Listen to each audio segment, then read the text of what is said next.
Pabukakang nakaupo si Ivana, sinasadyang ipasilip ang perlas ng silangan. Tanaw niya buhat sa di kalayuan si Mr. Martinez na papalapit sa kinaroroonan niya. Nakakunot ang noo habang inis sa tinitingnan siya.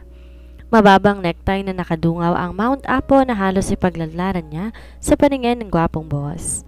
Baka gusto mo nang magkubad, gano'n na din naman, asik nito. Ang luwang ng ngiti ni Ivana. Sige sir, akmang huhubarin niya na ang pangitaas na suot. Wala ka ba talagang delikadesa sa katawan? Galit na singhal nito. Sir naman, sumusunod lang ako sa gusto niyo, paninisi niya rito. Ngumuwi ito at saka naiiling na nilampasan ng dalaga. So pathetic. Sir Kev, tawag niya rito na lumingon naman. What? Kapag gusto niyo tong makita, ipatawag niyo lang ako ha? Matamis na ngumiti si Ivana. What the hell? Napapantastikohan talaga siya sa kalandian ng katulong. Malala pa sa pinakamalala. Sir, hindi ako pumapatol sa mababang uri ng babae. Malamig ang mga tingin na pinasadahan siya nito ng tingin mula ulo hanggang paa. Tila manhid naman si Ivana na tumawa pa. Lalo lang siyang na-challenge na makuha ang pagkalalaki nito. Talaga ba, sir? Pili niyang paghamon. Mabilis na naghubad ng damit, itinara ang panloob. Napangiti siya na mapansin ang kakaibang tingin nito sa maalindog at makinis niyang kabuuan. Pero mabilis tong nakabawi na napailing. Hindi ako nagtsatsaga sa tira-tira ng ibang lalaki, hindi ang gaya mo. Tuluyan na tong umalis. Magdamit ka na, nakakasuka.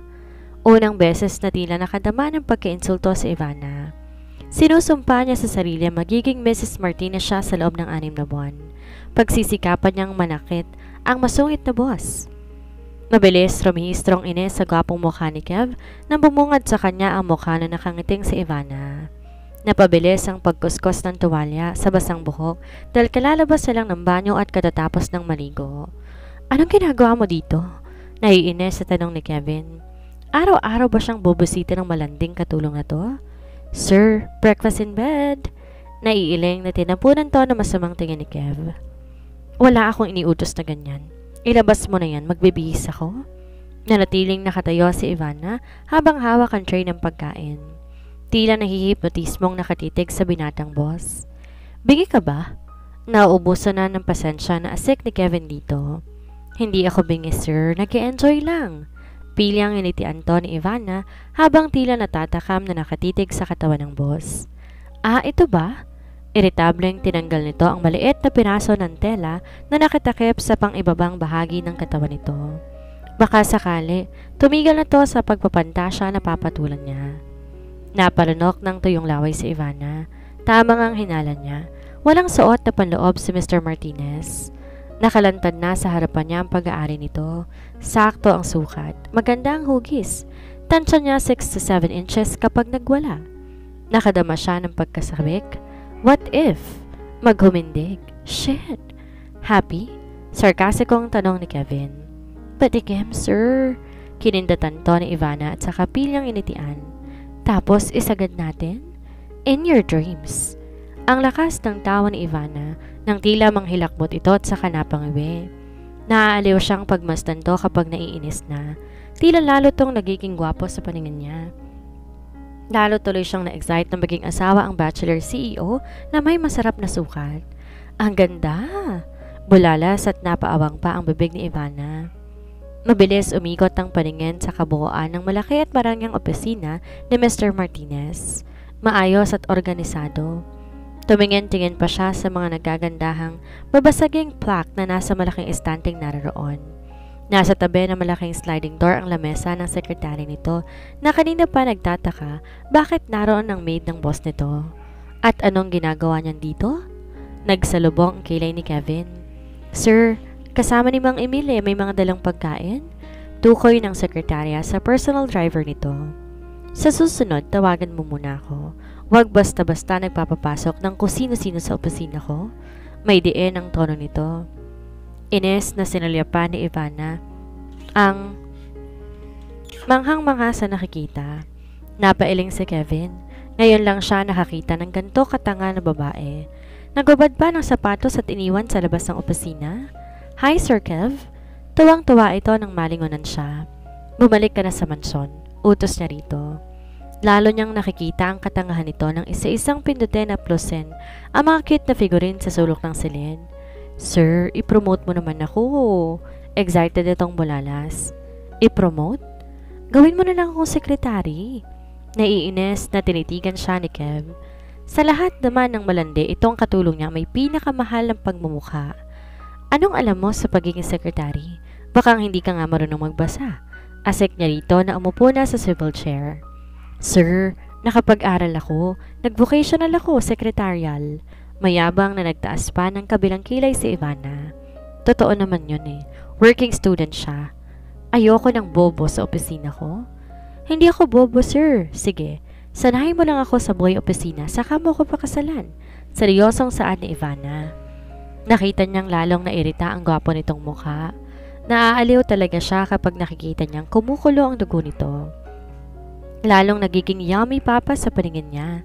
Mang Emil, baling nito sa driver na kakapasok lamang. Iuwi mo na to sa mansyon.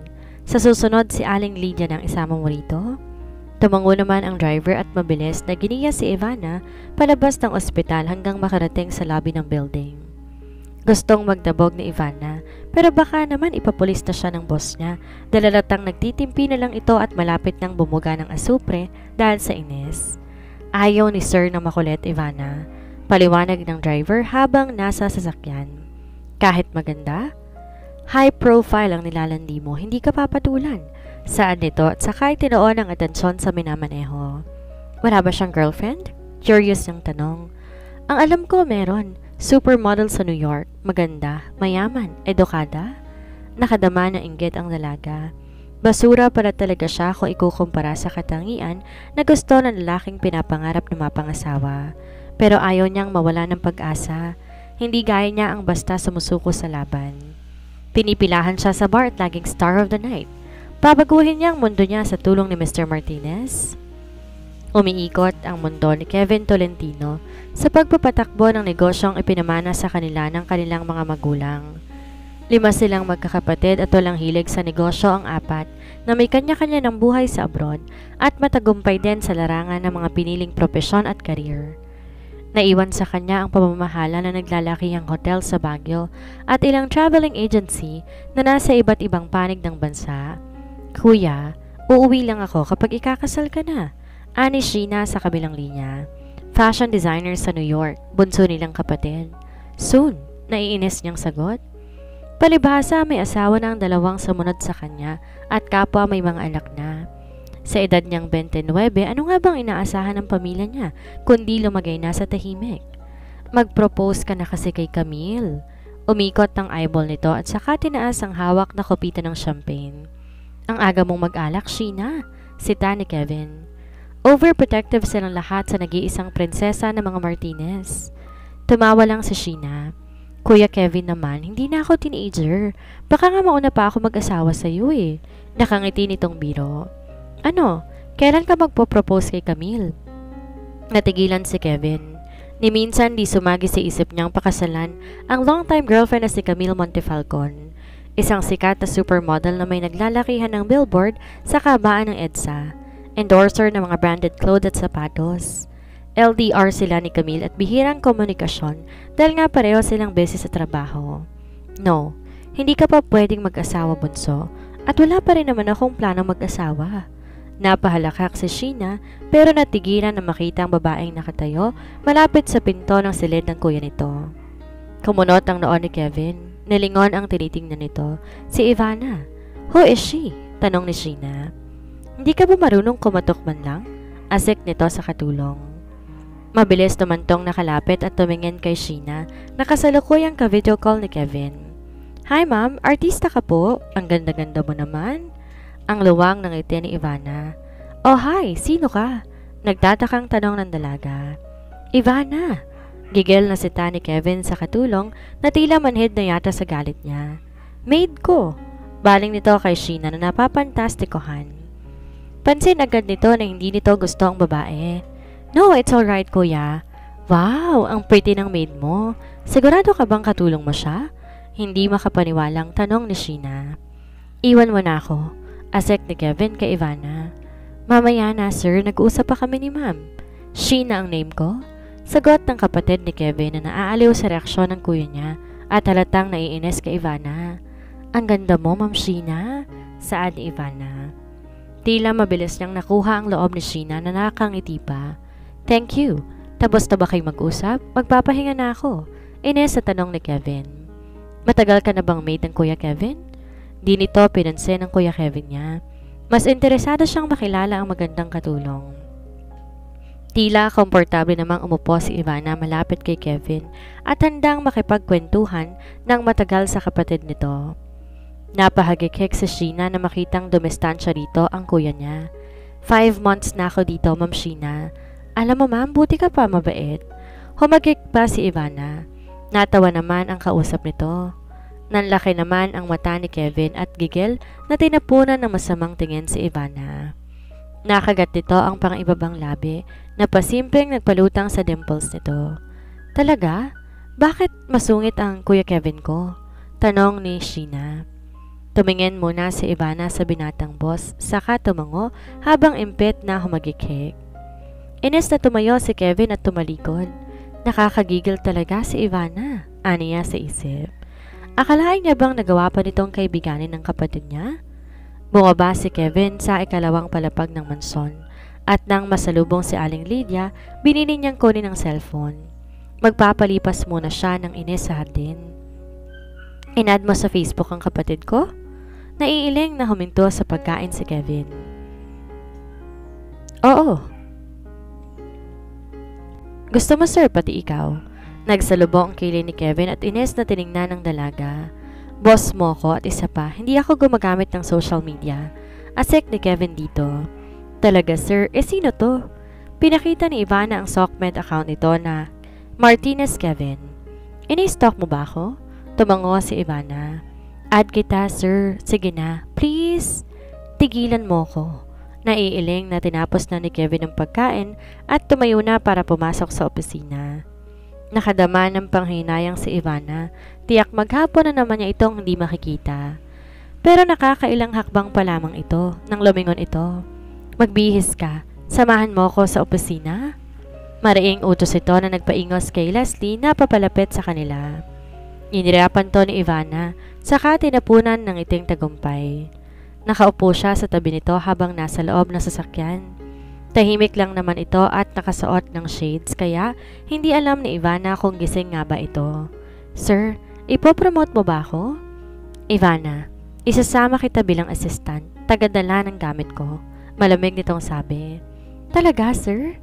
Parang nanalo sa loto na tili ni Ivana. Unti-unti na namang bumangon ang ines ni Kevin sa dalaga. May diferensya ba sa pag-iisip ang dalaga?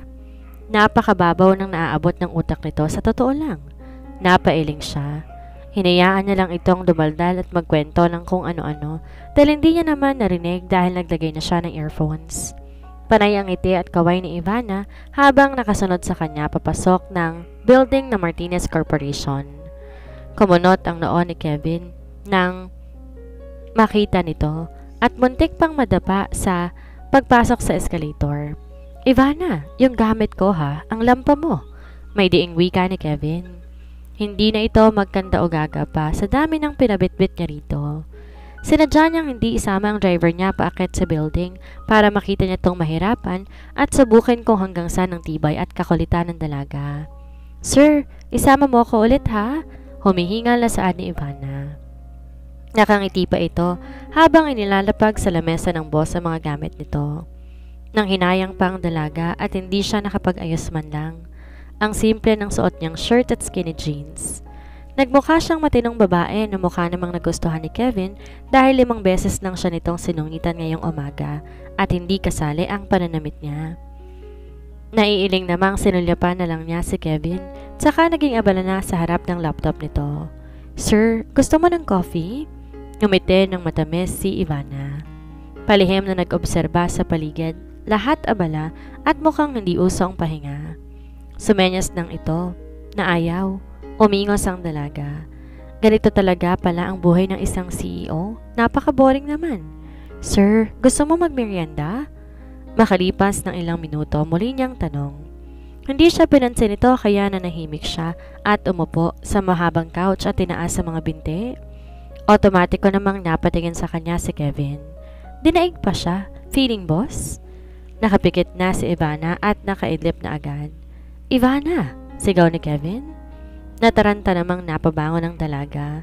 Nagtatakang napatingin sa amo na naiinis. Sir naman, natutulog eh. Magtrabaho ka. Umikot ang eyeball ni Ivana sa tinignan ng boss. Sobrang cute naman itong magalit sa mga empleyado. Lalong lumalalim ang dimples at gumagwapo. Sorry sir, ang lamig kasi ng aircon eh. Nakakaantok. Paliwanag niya at saka nilapitan ng boss. Marunong ka ba gumamit ng computer? Tanong ni Kevin. Nagbabaka sakaling may alam tong ibang gawin maliban sa panalandi. Oo naman sir. Napangiti ng maluwag ang dalaga. Pagkakataon niya na, palalampasin niya pa ba? Pinag-encode siya nito ng kung ano-ano. Tila nagulat to at natuwa naman dahil abala ang sekretary nito. Good job! Seryosong saan ni Kevin? Hindi naman pala ganon kabobo. Hindi magkanda-ugaga si Ivana sa dami ng pinabitbit na gamit ni Kevin. Gustong-gusto talaga siyang pahirapan ng binata. Tila nga naaliw pa itong pagmasta ng katulong na halos madapa na. Sir, tulungan ko si Ivana. Voluntaryong saad ng driver. Hayaan mo siya, sagot ni Kevin. Tumango lamang ang driver na hinintay na makapasok sa loob ng kotse ang dalaga. Sir, bukas ulit isama mo ko ha? Nakangiting saad ni Ivana nang makaupo na sa tabi ng amo. Naiiling na sinilapan ni Kevin ang dalaga na parang natutuwa pa na nahihirapan. Sir, pangungulit ni Ivana. Ayoko nang makulit, Ivana. Malamig na asik ni Kevin dito. Hindi na nga napapagod sa pangungulit, napakadaldal pa, aniya sa isip. Pero natuwa siya ng konti na maayos na itong magdamit at di na mukhang kalapating mababa ang lipad. Kung hindi niya marahil alam ang pinagmulan nito, iisipin niya, desenteng hampas lupa. Sir, untag ng dalaga? Inis na nilingon ito ni Kevin. Pabali ng 10,000, ani Ivana. What? Dinaig pa nito ang sekretary niya. May babayaran pa kasi akong utang eh. Tsaka magpapasalon ako sa day off ko. Patuloy ni Ivana. Masyadong malaki ang 10,000, Ivana. Salon? Katulong niya magpapasalon? Hindi maintindihan ni Kevin kung paano napagtyagaan niya itong kausapin. Para siyang nakikipag-usap sa baliw. Sir, maliit na nga eh. Sa club 1 oras ko lang kinikita yan. Pagyayabang nito. Nakadama ng inis si Kevin. Mas marangal ang pagiging maid kaysa pagiging prostitute. Proud pa na dating club. Kakaiba talaga ang babaeng to. Aniya sa isip. Sir, pabali ha. Hingin mo kay Aling Lydia ang sahod mo. At manahimik ka na muna. Naririndi na ako sa kadaldalan mo. Saad ni Kevin, saka napailing. Umuso si Ivana at nag-peace sign saka ngumiti ng ubod tamis. Ngiti ka nga sir, isa lang. Kumalot lang ang noo ni Kevin at pinukol na masamang tingin ang dalaga na ang luwang ng pagkakangiti. Pogi mo kasi sir eh, patingin naman ang dimples. Naiiling na iniwas ni Kevin ang paningin. Ang kulit talaga. Nanahimik naman to at parang tangang nakatingin sa bintana ng kotse. Ganda ng babaeng yon. Gayan din ako kaganda kaya lang mahirap ako eh. Opinyon nito sa sarili habang pinagmamasan ang naglalakihang billboard ng mga modelo. Nilingon nito ang among walang pakialam. Di ba sir, maganda ako? Aminin ninyo. Lumutang ang magkabilang dimples ni Kevin, napangiti. Pero mabilis ding nagseryoso nang mapansin na natuwa si Ivana dahil sa pangiti niya. Dimples pa lang, ulam na. Kinikilig na humagikik si Ivana. Showtime mo na kaya ako, Sir Kevin. Time is gold eh. Anong kinalaman ng oras sa ambisyon mo? Malaki sir. Dapat may anak na tayo next year kung pakakasalan mo ako next month. Masyado mataas ang pangarap mo. Natawa si Mang Emil na tahimik lang nakikinig. Kakaiba nga si Ivana. Malandi na nga, makapal pa ang mukha. Unang katulong na kayang kausapan si Kevin ng walang takot. Kayang humarot at walang pakailam sa galit ng istrikto at malamig pa sa yelo na CEO. Masaya si Ivana nang bumaba ng kotse. Pakiramdam niya napapalapit na siya sa binatang boss. Konting kembot na lang mahuhulog na ang loob nito sa kanya. Tinitiyak niya. Aling Lydia, pag day offin mo si Ivana, pakibigay na rin ng sahod? Yes sir. Ang luwang ng ngiti ni Ivana. Ilang araw ang day off ko sir? Sinabayan ni Ivana ang pag-akbang nito paakyat sa hagdan. 2 days. 2 araw lang? Sir, gawin mo namang 1 week, ani Ivana. Napahinto sa pag-akbang si Kevin. Ibang klase talaga ang babaeng to. Kayang pakuluin ang dugo niya ng 10 beses. Ako ang boss, Ivana. Ako ang masusunod. Sa halip na matakot sa galit ng boss, gumiti lang ito. Nawala na naman ang dimples. Dapat talaga hindi kayo ginagalit, Sir Kevs, no? Naiiling na iniwan na to ni Kevin. Baka sa inis, hindi lang day off ang ibigay rito, kundi sasantehin niya pa. Saksakan ng kulit. Nang lumingon siya, nakayakap ito sa pasimano ng hagdan at lumiliyad-liyad na ang saya-saya. May diferensya talaga sa pag-iisip. Lihim siyang natawa at saka natigilan. Paano ang isang gaya niya ay napangiti ng ganon, Ivana? No, hindi dapat. Sigaw ng utak niya.